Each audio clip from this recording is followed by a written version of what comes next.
اور یہ جرگہ نادر شاہ شہریار افریدی کے والد صاحب نے کروایا تھا، لیکن قتل کے بعد وہ زخمی کو بھی چھوڑ گئے اور سب جرگہ ممبر اور خود بھی وہ چلے گئے، وہاں سے بھاگ گئے۔ اور یہ مرڈر جو تھا یہ شہریار افریدی کے بہنوئی نے کیا تھا اور سب کی آنکھوں کے سامنے کیا تھا، لیکن ان لوگوں نے نہ کوئی FIR درج کرائی اور نہ زخمی کو اسپتال تک لے کے گئے۔ ہمارا ایک نوکر اس کو لے کے گیا اور FIR میں نے خود درج کرائی۔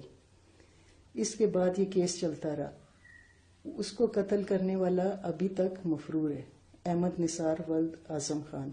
اس کے بعد میں لگاتار یہ اخباروں میں بھی دیتی رہی ہوں، دی نیوز اور ہر جگہ یہ میرا کیس آتا رہا۔ اس کے بعد ان لوگوں نے میری پراپرٹی پہ بھی قبضے کیے، کیونکہ میں آرمی آفیسر کی ویڈو تھی، اس لیے جب میں نے چیف آف سٹاف سے ریکویسٹ کی تو میرا کیس آرمی ویلفیئر سینٹر میں چلا گیا۔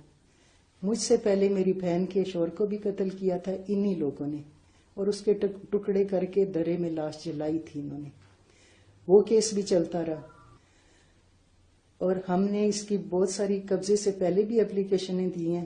یہ میں نے چیف جسٹس صاحب کو بھی اپلیکیشن دی ہوئی ہے، اور یہ بہت ساری اپلیکیشنیں میں نے یہ ہر ایک پولیس محکمے کو، سب کو، کیونکہ یہ ہماری زمینوں پہ مسلح افراد کے ساتھ آتا رہا ہے۔ اس نے ہمیں ٹیلی فون پہ بھی دھمکیاں دی ہیں، اور یہ مرڈرر دونوں بھائی ہیں آپس میں۔